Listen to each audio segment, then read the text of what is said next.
This is day 4 of learning how to do 3D printing. Today, I tried to print a fidget toy. I got the file from thinvreese.com. After downloading the STL file, I open it up in Creality Slicer. I adjusted the size so that the print does not take too long. Then I clean the build plate with alcohol swabs so that the adhesion is good.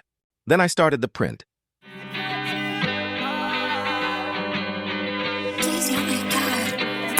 Cut you off. I knew something was wrong. I shouldn't have to call you back, 'cause now you're mad and you think I dropped the ball. That's a bridge I haven't crossed. Not my... This is how it turned out. When I tried to put it together, it got stuck.